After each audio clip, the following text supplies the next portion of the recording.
जी अस्सलाम वालेकुम। बिस्मिल्लाहिर्रहमानिर्रहीम। अब मैं वही continuing with after the introduction to vaccination के वो क्यों ज़रूरी है, अब हम आगे उसकी थोड़ी सी निटी-ग्रिटीज़ में चलते हैं। एक चीज़ जो मैं आपको बताना ज़रूरी समझूंगी कि प्रीमेच्योरिटी एक ऐसा है जिसमें कि पेरेंट्स अक्सर बहुत लेट कर देते हैं वैक्सीनेशन को, कि जी बच्चा प्रीमेच्योर था, वो भी अपनी उम्र को पहुंचेगा, और इस तरह की चीज़ें होती हैं जिसकी वजह से अननेसेसरीली डिले हो जाती है वैक्सीनेशन। तो याद रखिए कि अगर बच्चा प्रीमेच्योर भी है लेकिन वज़न उसका 2 किलो से ऊपर है तो ऐसी कोई कॉन्ट्राइंडिकेशन नहीं है, आप उसका नॉर्मल वैक्सीनेशन स्केड्यूल फॉलो कर सकते हैं। ठीक है। अच्छा, अब बारी बारी के जो हमारा EPI प्रोग्राम है इसमें वैक्सीन्स कौन कौन से शामिल हैं और ये किस किस तरह लगते हैं ये मैं आपको बताती जाती हूँ। ठीक है। जो पैदाइश पे वैक्सीनेशन की जाती है उसमें 3 तरह के टीके होते हैं। एक होता है उसमें BCG। ये BCG जो है ये TB से बचाव का टीका है। ये कुछ 99% बच्चों को दाएं बाजू में ऊपर की साइड यहाँ पे तकरीबन इस जगह पे ये लगाया जाता है और ये जिल्द के अंदर लगता है, जिल्द से नीचे नहीं लगता, जिल्द के अंदर लगना होता है। इसका एक कुछ 4 से 6 हफ्ते में यहाँ पे ऐसे निशान सा या कुछ ऐसे कह लें दाना सा बन जाता है। उसको आपने नहीं छेड़ना, उसको आपने कुछ नहीं करना। मकसद ये होता है कि वो निशान, वो जो दाना सा बनता है वो खुद ही फट के फिर उसका एक निशान बन जाएगा जिसको BCG स्कार कहते हैं। तो ये एक इंडिकेशन होती है, ये निशानी होती है कि हाँ जी ये टीका आपके बच्चे को लगा हुआ है। इसीलिए जब बच्चा आता है, कोई बीमारियां कुछ ऐसी होती हैं तो उसमें ये BCG स्कार ज़रूर तलाश किया जाता है। और इसमें मैंने जैसे कहा कि 99% बच्चों को तो यहाँ बाजू पर ही लगता है, बहुत रेयरली कभी कभी वो थाई पे भी लगवा लेते हैं। वो फिर कुछ पेरेंट्स की अपनी चॉइस होती है। उसके अलावा जो दूसरा टीका पैदाइश पे दिया जाता है वो पोलियो ड्रॉप्स हैं। 2 कतरे पोलियो ड्रॉप्स के दिए जाते हैं। इसको 0 डोज पोलियो ड्रॉप्स की कहते हैं। और अब जो शामिल कर दिया गया है, क्योंकि हमारे यहाँ हेपेटाइटिस B बहुत कॉमन हो चुका हुआ है, तो इसलिए अब WHO ने कहा हुआ है कि वो मुल्क जहाँ पे कि इसका हेपेटाइटिस B का इंसिडेंस बहुत ज़्यादा है, वहाँ पे हर नौज़ायदा बच्चे को पैदाइश के वक़्त हेपेटाइटिस B का वैक्सीन ज़रूर लगाया जाए।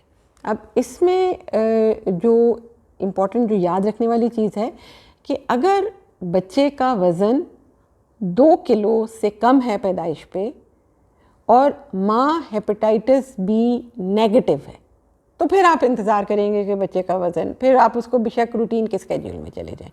2 किलो से कम बच्चा जिसकी माँ हेपेटाइटिस B नेगेटिव है, उसको पैदाइश पे आप हेपेटाइटिस B का वैक्सीन नहीं लगाएंगे। लेकिन अगर माँ हेपेटाइटिस B पॉजिटिव है, तो इवन अगर बच्चे का वज़न 2 किलो से कम भी है तो आप उसको हेपेटाइटिस B वैक्सीन और उसके साथ हेपेटाइटिस B इम्यून ग्लोबुलिन दोनों अलग अलग थाइस पे 12 घंटे के अंदर अंदर, डिलीवरी के 12 घंटे के अंदर अंदर ज़रूर लगाएंगे। ये बहुत इम्पॉर्टेंट है इसलिए कि ये आपके बच्चे को बचाएगा। जो माँ से बच्चे में हेपेटाइटिस B जाने के कोई थोड़े जो चांसेस होते हैं, ये उसके ख़िलाफ़ प्रोटेक्शन है। तो इसके बारे में आपको ज़रूर केयरफुल होना चाहिए, नॉलेज होनी चाहिए कि अगर खुदा न खास्ता माँ हेपेटाइटिस B पॉजिटिव है तो फिर हेपेटाइटिस B वैक्सीन और हेपेटाइटिस B इम्यून ग्लोबुलिन दोनों लगेंगी। अच्छा, ये तो हो गए पैदाइश के वैक्सीन। अब इसके बाद जो अगली वैक्सीनेशन है वो 6 हफ्ते की उम्र में आएगी। ठीक है। इसमें याद रखें कि इसमें 3 ये, अच्छा, इसमें जो एक चीज़ आपको और भी बता दूं कि कुछ वैक्सीन ऐसे हैं जो शायद 1-1 डोज लगेगी, कुछ में 2 लगती हैं, कुछ में 3 लगती हैं, कुछ में 4 लगते हैं। अब ये मल्टीपल डोजेस का मकसद क्या होता है? ये याद रखिए कि जैसे मैंने कहा कि ये वैक्सीनेशन क़ुव्वत मुदाफ़ियत को, किसी एक स्पेसिफ़िक बीमारी के ख़िलाफ़ क़ुव्वत मुदाफ़ियत को बढ़ाने के लिए होती है। तो अगर वो एक खाली टीके लगाने से वो पूरी हो जाता है मकसद उसका, तो वो उसकी दूसरी डोज नहीं लगाएंगे। लेकिन कुछ बीमारियां ऐसी हैं जिनके लिए आपको एक रेगुलर वक्फे से एक स्पेसिफ़िक, और वो भी उसको भी ज़्यादा आप उसके साथ भी उस इंटरवल के साथ ज़्यादा छेड़छाड़ नहीं करनी चाहिए, लेकिन एक रेगुलर वक्फे से आप वो लगाते रहते हैं, उससे वो प्रॉपर बूस्ट होती रहती है इम्यूनिटी, और फिर काफ़ी अरसे के लिए वो इम्यून जो आपका प्रोसेस है वो उस बीमारी के ख़िलाफ़ अच्छा गेयर अप हो जाता है। फिर यह है कि बहुत सारी बीमारियां ऐसी हैं जिनकी सालों के हिसाब से इम्यूनिटी जो है वो रहती है अच्छी। इसके लिए भी अब वो बहुत टेक्निकल हो जाएगा, लेकिन इतना याद रखिए कि कुछ बीमारियां ऐसी हैं जिनके लिए फिर आपको 20-25 साल बाद जाके दोबारा चेक करना है कि हाँ जी अभी इस बीमारी के ख़िलाफ़ आपकी क़ुव्वत मुदाफ़ियत का लेवल कैसा है, तो फिर अगर ज़रूरत पड़े तो आप कोई बूस्टर शॉट लगवा सकते हैं। So coming back to the schedule, पैदाइश पे आपने BCG लगवा लिया, हेपेटाइटिस B लगवा लिया और 0 डोज पोलियो वैक्सीन। और हेपेटाइटिस B जो है वो मैंने आपको बताया वो इंट्रामस्कुलर लगता है। अब मेरी पहली वीडियोस में अगर आप देखें तो मैंने याद भी कराया था कि बच्चों में, नौज़ायदा बच्चे हों या छोटे बच्चे हों, ये वैक्सीनेशन सारी anterolateral aspect of thigh, bumps पे बिल्कुल कोई टीका नहीं लगवाना। ये थाई दोनों टांगों की ये जो साइड्स वाली जगह होती हैं ये बिल्कुल सेफ़ जगह हैं, आपने बच्चे की वैक्सीनेशन करवानी है। तो इसके अलावा अगर कोई पीछे लगाने की कोशिश भी करे तो आप उसको मना कर दीजिए, वहाँ नहीं लगाना। ठीक हो गया। फिर आएगा 6 हफ्ते पे। अब 6 हफ्ते पे आपके बच्चे को क्या क्या टीके लगेंगे? 6 हफ्ते पे एक लगेगा पेंटावेलेंट वैक्सीन होता है, ठीक है। उसमें 5 बीमारियों के लिए टीका होगा, जिसमें कि DPT, जिसको DPT वैक्सीन कहते हैं, डिफ्थीरिया यानी कि डिफ्थीरिया, पर्टिसिस और टेटनस। डिफ्थीरिया इज़ खुन्नाक, वो एक वाइट सी मेम्ब्रेन पीछे गले में बन जाती है, सीरियस इन्फेक्शन होती है। पर्टिसिस काली खांसी जिसको कहते थे, और खुन्नाक तशन्नुज is tetanus. So diphtheria, pertussis, tetanus. Diphtheria is खुन्नाक, पर्टिसिस इज़ काली खांसी और तशन्नुज इज़ टेटनस। ठीक है, तो ये 3 चीज़ों के लिए DPT हो गया। उसके अलावा इसमें ये कम्बिनेशन वैक्सीन है ना, तो इसमें जो और है वो है हिब वैक्सीन, ठीक है, जिसको कि हीमोफिलस इन्फ्लुएंजा B कहते हैं। ये छोटे बच्चों में नमूनिया और गर्दन तोड़ बुखार, ये दोनों बीमारियां करने का सबब बनता है, तो इसके ख़िलाफ़ भी टीका उसी में शामिल है। और तीसरी चीज़ जो इसमें मतलब जो 5वां टीका इसमें शामिल है वो है हेपेटाइटिस B। सो ये 5 बीमारियां एक टीके के अंदर, इनका जो हिफाजती टीका है ये 5 बीमारियों के लिए ये एक टीके के अंदर शामिल है। Diphtheria, pertussis, tetanus, haemophilus influenza B and hepatitis B। ठीक है, तो ये सारी चीज़ें मिलके ये एक टीके में आपके बच्चे को 6 हफ्ते पे एक टीका ये लगेगा। उसके अलावा निमोनिया, नीमोकॉकल वैक्सीन, इसकी मुख्तलिफ टाइप्स हैं, वो जो EPI स्केड्यूल में उस वक्त या प्रोग्राम में अवेलेबल होगा वो आपको लगा देंगे। 2 तरह के हैं, अब तो ज़्यादातर प्रेवेनार या PCV13 जिसको कहते हैं वो भी आ गया हुआ है और EPI प्रोग्राम में ही लग रहा है। तो एक टीका आपके बच्चे को ये लगेगा जो पेंटावेलेंट वैक्सीन है, और दूसरा निमोनिया का टीका लगेगा। इसके साथ जो पिलाया जाएगा वो है रोटा वायरस वैक्सीन। अब ये रोटा वायरस वैक्सीन ये पिलाने वाला है। रोटा वायरस वैक्सीन जो बच्चों में बहुत कॉमनली जो डायरियाज़ हो रहे होते हैं उससे बचाव के लिए है, इसकी भी 2 डोज होती है। एक ये 6 हफ्ते पे लग जाएगी और फिर दूसरी 10 हफ्ते पे। अच्छा, ये याद रखिए कि ये जो आपको थोड़ा सा कन्फ्यूजन होगा, इसमें कई होता है ना, पेरेंट्स वो EPI स्केड्यूल भी फॉलो कर रहे होते हैं, प्राइवेट प्रैक्टिशनर्स के पास भी जाते हैं, तो बहुत सारी वेरिएशन उनको मिल रही होती है स्केड्यूल्स में। उस पे मत जाइए। EPI जो इन्होंने बहुत सोच समझ के इस तरह से बनाया है कि मैक्सिमम बच्चों को एक ही विज़िट में ज़्यादा टीके लग जाएं, क्योंकि कई दफ़ा माँ बाप जो है वो दूसरे टीके में देर लगा देते हैं, आते नहीं हैं और बार बार नहीं आ सकते हैं, तो इसीलिए उन्होंने उसको यूँ इकट्ठा कर दिया है और पोलियो के ड्रॉप्स भी वो साथ ही पिला देते हैं। तो 6 हफ्ते पे आपने पेंटावेलेंट लगवाना है, निमोनिया का टीका लगवाना है, रोटा वायरस वैक्सीन पिलवाना है और पोलियो के ड्रॉप्स पिलवाने। ठीक हो गया। उसके बाद 10 हफ्ते पे ये सब कुछ दोबारा होगा। 4 हफ्ते के गैप से यही वाले वैक्सीन्स दोबारा रिपीट होंगे। अब इसमें रोटा वायरस की दोनों डोज हो गई। अब फिर उसके बाद 14 हफ्ते पे आपके 6, 10 और 14 ये इस फ्रीक्वेंसी के साथ चलते हैं ना। तकरीबन 3.5 माह की उम्र तक आपके बच्चे की प्राइमरी वैक्सीनेशन जो है वो तकरीबन सारी कंप्लीट हो जाती है। 6 हफ्ते, 10 हफ्ते और फिर 14 हफ्ते। और 14 हफ्ते पे जो आपके बच्चे को लगेगा उसमें पेंटावेलेंट वैक्सीन होगा, वही जो मैंने आपको बताया, डीपीटी, हेब वैक्सीन और हेपेटाइटिस बी। उसके अलावा नमूनिया का वैक्सीन लगेगा। अब रोटा वायरस की ज़रूरत नहीं है, उसकी 2 डोज आपका बच्चा पी चुका। और तीसरी जो एक नई चीज़ इस वक्त 14 हफ्ते पे होती है, दैट इज़ कि आपके बच्चे को पोलियो इंजेक्टेबल फॉर्म में लगाया जाएगा।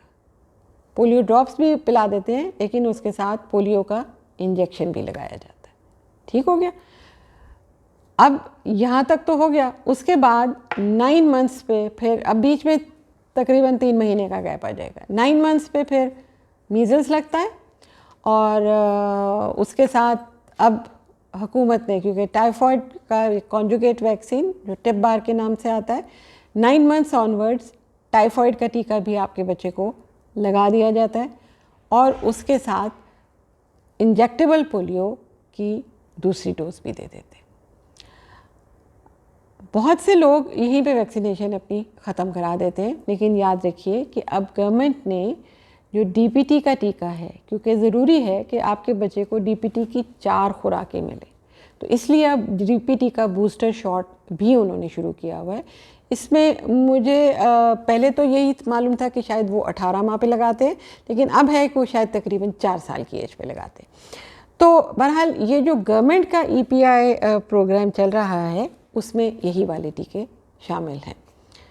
पैदाइश पे, 6 हफ्ते पे, 10 हफ्ते पे, 14 हफ्ते पे, 9 माह पे, और फिर उसके बाद अब जो मीज़ल्स का 9 माह पे सिर्फ मीज़ल्स नहीं होता, वो MR वैक्सीन लगता है। ठीक है। और फिर 15 माह पे MR की दूसरी डोज लगाई जाती है, क्योंकि याद रखें इसकी आपको, मुझे वही वाली बात है कि आपको कुछ वैक्सीन ऐसे हैं जिनकी 2, किसी की 3, किसी की 4, आपको मल्टीपल डोजेस रिक्वायर्ड होती है। ठीक हो गया। अब इसमें से जो पिलाने वाले टीके हैं वो पोलियो हैं और रोटा वायरस है। जो जिल्द के अंदर लगता है वो BCG का टीका है। जो जिल्द के नीचे लगाया जाता है वो MR का वैक्सीन है। ठीक है, MR वाला वैक्सीन। और उसके अलावा बाकी जितने भी टीके हैं वो इंट्रामस्कुलर लगते हैं, और वो मैंने आपको बताया कि वो आपने एंट्रोलेटरल एस्पेक्ट जो थाई का है आपने वहाँ लगवाने हैं। आपको ये सारी चीज़ें ज़रूर पता होनी चाहिए, क्योंकि आप जब वैक्सीनेशन अपने बच्चे की करवाने चाहें तो आपको पता होना चाहिए कि आज उसको 2 टीके लगने हैं, 3 लगने हैं, 4 लगने हैं, जितने भी हैं। वो जो कार्ड है उसको ध्यान से पढ़ लिया करें। ठीक है। और कोई कन्फ्यूजन हो तो अपने डॉक्टर के साथ अपनी ये क्वेरीज़ जो हैं इनको ज़रूर क्लियर कर लिया करें। अब ये तो वो वैक्सीन्स हैं जो कि गवर्नमेंट के EPI प्रोग्राम में शामिल हैं, लेकिन ये टोटल वैक्सीनेशन को कवर फिर भी नहीं करते हैं। बहुत सी बीमारियां हैं जिनमें चिकन पॉक्स है, जिनमें और गर्दन तोड़ बुखार की और मुख्तलिफ जरासीम के वैक्सीन्स हैं। फिर हेपेटाइटिस A है, जिसको हम आम ज़बान में पीला यरकान कहते हैं ना। हेपेटाइटिस B और C को काला यरकान कहते हैं, हेपेटाइटिस A को यूजुअली पीला यरकान कहते हैं, और ये बच्चों में काफ़ी सीरियस भी हो सकता है। तो हेपेटाइटिस A का वैक्सीन है। उसके अलावा इन्फ्लुएंज़ा का वैक्सीन है। ठीक है। और कॉमनली जो वैक्सीन्स अवेलेबल हैं उनमें जो अब EPI कवर नहीं कर रहा है वो ये वाले वैक्सीन्स हैं। ये भी आप अपने डॉक्टर से मशवरा करके, वो आपको इसका स्केड्यूल भी बता देंगे किसमें 2 लगने हैं। और उसके अलावा MMR गवर्नमेंट जो लगा रही है वो MR है। उसमें जो मम्स जिनको कनपेड़े कहते हैं वो वाला टीका उसमें शामिल नहीं होता है, और वो आप 1 साल से पहले लगवा भी नहीं सकते। तो अगर आप अफोर्ड कर सकते हैं, मैनेज कर सकते हैं, तो फिर बेहतर ये है कि अगर दूसरी डोज लगवानी है तो वो आप अपने बच्चे को MMR की लगवा दें और फिर बाद में उसका बूस्टर शॉट लगवा लीजिए। ये जो वैक्सीनेशन स्केड्यूल्स हैं जो कि EPI के अलावा वैक्सीन्स के हैं, इसका आपको अब जाहिर है जो आपके बच्चे के स्पेशलिस्ट हैं, जो चाइल्ड स्पेशलिस्ट हैं, वो आप उनके पास जाके उसका एक चार्ट बनवा सकते हैं। वो आपको डेट्स दे देंगे जिस पे आपने टाइम के टाइम आपने जाना है और अपने बच्चे की वैक्सीनेशन करवानी है। आपको सिर्फ इतना ही डिस्कम्फर्ट है कि आपने लेके जाना है। जो गवर्नमेंट की तरफ से वैक्सीन्स हैं वो तो सब फ्री ऑफ कॉस्ट होते हैं। ये उसके अलावा जो थोड़े बहुत एडिड वैक्सीन्स हैं ये फिर आपको खुद करवाने पड़ते हैं। और मेरा ख्याल है कि अगर उसका मकसद मतलब आपका बच्चा एक बीमारी से बचता है, उसकी डिस्कम्फर्ट से बचता है, उसकी कॉम्प्लिकेशन से बचता है, तो that is money well spent. आप ये जो एडिशनल वैक्सीन्स हैं ये भी अपने बच्चों के ज़रूर करवाइए। ठीक है, अब मेरा ख्याल है कि इसको मैं यही ख़त्म करती हूँ, इसलिए कि ये वैक्सीन्स में अगर एक ही में मैंने आपको बहुत सारी चीज़ें बता दी तो आप भी कंफ्यूज हो जाएंगे। अब कम से कम आपको ये मालूम है कि आपके बच्चे को कम 1.5 साल तक कौन कौन से टीके लगने चाहिए। जो एडिशनल वैक्सीन हैं, किसी ने कुछ भी पूछना है तो बेशक कमेंट्स में आप अपनी क्वेरीज मुझे भेज दीजिए। जिसको जो इन्फॉर्मेशन रिक्वायर्ड होगी तो I let you know. Okay, अल्लाह हाफिज़।